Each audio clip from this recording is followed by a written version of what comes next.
what we've seen all season long from any collegiate team. Backdoor slider from May runs over the outside edge as Nick Lopez, the DH, leads off the second, middle third of the order for Kentucky. Mitchell Daly, Ryan Nicholson to follow. And Lopez, first team all SEC. And he grounds it foul at the first base side. And Lopez no stranger to facing Oregon State. He transferred from USC. Look, I think it was black when he showed up here at the ballpark today. And he dyed it at some point pregame. Yes, it's not natural. I'm giving his secret away. 1-2 on Lopez, who this year turned himself into a switch hitter. He wasn't switch hitting when he was at USC last year, as you get a look at that all-time stash right there from Lopez. But in the fall, he just did it on his own. And hopped into the cage one day and began switch hitting again. Even though he's probably a more natural hitter from the right side. But it's catching on with the mustaches here in Lexington. Flare to left toward the line, falls in. Gets by Dallas Macias to the wall.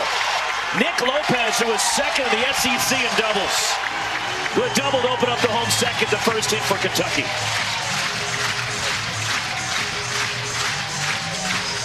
Yeah, first give credit to Lopez, who doesn't bounce. Now you got a runner in scoring position for Kentucky. Mitchell Daly, the third baseman, 302, 6 homers. Corners playing up a bit here for Kentucky, and squaring and bunting at it and missing. But they're saying he did not offer after appeal to first. No swing. It's 1-0 on Daly. Expect him to get it down. That time he pushes it foul behind the plate. And Daly, who is no stranger to the postseason. Daly, who played 3 years at Texas, and with the Longhorns went to Omaha in 2021 when he was a freshman All-American. This year on the All-SEC defensive team. Made the move to third base after being a shortstop at Texas. Gets the bunt down. May has one play. They get the out at first. Nick Lopez takes third, one away. So Daly does the job. Big part of Kentucky's game is just being able to move the runners, be able to make the defense work. They're going to try to put a lot of pressure on the defense. Every guy has the ability to bunt in this lineup. You see 34 sacrifice bunts this season. They're not afraid to play small ball as well as bang with you, too. So the most sacrifices in the SEC. Now the big basher, Ryan Nicholson, leads Kentucky in homers and RBIs. And he drives this one out to center. Micah McDowell back onto the track. He leaps, and it's off the wall. Nick Lopez scores, and stopping at second, Ryan Nicholson narrowly missed a home run. And Kentucky's on the board first. Little bit, maybe had the opportunity to make the catch. Called strike to Nolan McCarthy.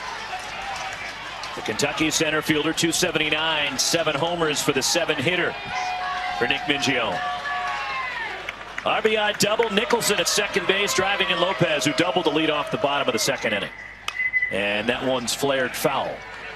Roxy, I think part of Kentucky's game plan. He's been hit by a pitch in each of the last 4 games.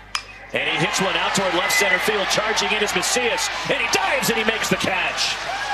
Dallas Macias, a great break on it, coming over and in as Nicholson gets back to second. Yeah, Macias saw you right there for out number 2. 2 outs, right fielder James McCoy. 227, 6 homers for the Kentucky right fielder. 2 outs, and Ryan Nicholson at second. May powers a fastball by him. 95 for Lexington Regional. He homered last Friday against Western Michigan. And he was in a tailspin toward the end of the year. Going into the regional, he was 0 for 21. 8 straight games he went without a hit. The average dropped from 257 to 227 now, even after swinging it well last weekend. That one bounces, and of course, it's customary with Kentucky. We don't move. And what you speak about McCoy is one of the things that you appreciate when you have the opportunity to go into postseason play. You go into the regional, you try to flush everything that happened previous, right? You just try to get back to an approach that you had earlier on in the season and find success with that. You can't think about the slump continuing over. No, I've got to leave that in the past, get back to doing the little things right at the plate. 2-1 on James McCoy. Ryan Nicholson, the RBI double. He's at second base. Aiden May's 2-1 pitch runs inside. And May is also a guy, you'll see him from time to time.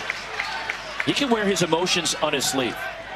And we saw when he left the game after his start last Friday against Tulane in the Corvallis Regional, he was slamming his glove into the wall there in the Oregon State dugout in frustration. And that one, did it hit him? Yes, it did.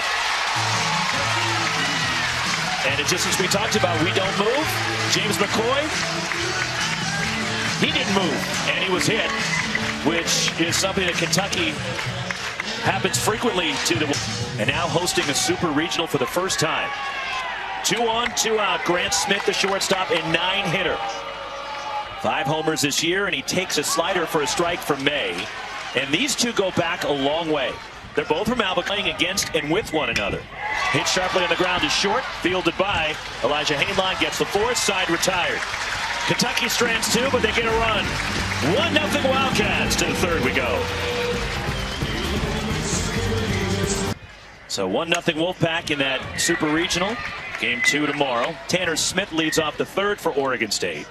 9-1-2 for Mitch Canham's team. Travis Bizzana, then Micah McDowell to follow. 225, 5 homers. Smith rolls one to third. Fielded by Mitchell Daly. Cranks it across to first. And there's one gone to the Oregon State third. Hoosier's doing a nice job with the off-speed already. Throwing it early in the count. You see him use the changeup and the slider there. He's got a good pace going today. Knows off the ball game. And he takes a strike and a changeup. From Trey Poozer, it's 0-1 here. And the most outstanding player of the Corvallis Regional last weekend. The all-time record holder in numerous categories in Beavers history. And he gets fooled and just got a piece of it. But Bizzana is the single season and all-time career home run leader. The all-time stolen base and single season leader. This year has scored a season best 84 runs and drills one to right, hooking toward the corner, and Bizzana has it foul. Just out in front of it. And the count holds 1-2 on Travis Bizzana. Plus he has the career doubles mark, the all-time runs record in Oregon State history, and the career hits leader. Is that good? Not bad. Not bad. And he fouls it back. Well, the thing that's impressed me most about Travis Bizzana is just the ability to lay off of tough pitches. His plate discipline is so far advanced for his age and where he's at right now. And with the exit velos that he has, the ability to hit the ball hard, that is all good for him. And fastball, he struck him out. 91 and Bizzana. Third strike. Pull one way foul and then backs him up with that fastball. Micah McDowell fouls it straight back. Fly out in the first for McDowell. McDowell, who was dealing with an oblique strain mid-season, rounding back into form, going 8 for 13, drove in for a ball. Just being able to move the feet of the hitters a little bit is something he'll have success with, because remember, he's not a high velocity guy. He's sitting around 91, 92, but if he can make it look harder by changing speeds and going inside, he'll have that success today. Called strike, nibbles to the outside corner. 2-2 on Micah McDowell. This crowd has been into it from before first pitch. And it's just off the outside. The catcher, Devin Burks, was set up away. And it's now full count of the Beavers in Southern. Waldschmidt. The 1-1. Lifted out of play, and it's 1-2. So Aiden May pitched last Friday, went 5 2/3 against Tulane, the opening game for Oregon State of the Corvallis Regional. He struck out 9, but he also walked a season-high 4, throwing 106 pitches last Friday, giving up 4 runs, 3 earned, in 5 2/3 innings against the Green Wave. And he closed the fastball by him. 96 from May, third strikeout. Really there today, a little amped up, obviously, but he looks good.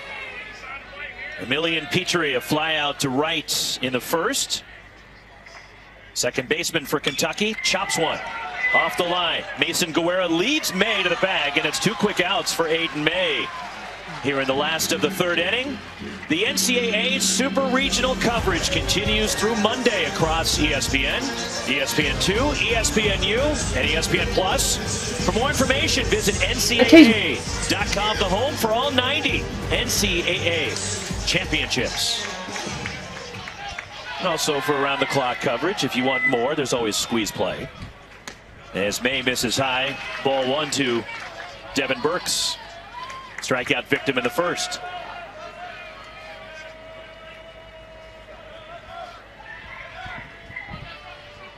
(1-0). Bunting at it and a foul from Burks. 1 ball, 1 strike. Advantage there. 1-1 on Burks. 1-0 Kentucky, an RBI double in the second from Ryan Nicholson. And that ball is skied, hooking behind third. Jabin Trotsky in foul ground watches it sail into the crowd. And it's 1-2 on the Kentucky catcher. The Wildcats 43-14. Back-to-back 40-win seasons for the first time in Kentucky baseball history. And they went 14-5 against ranked teams this year. May, the 1-2 pitch. Swing and a miss. Fastball struck him out. And a 1-2-3 third.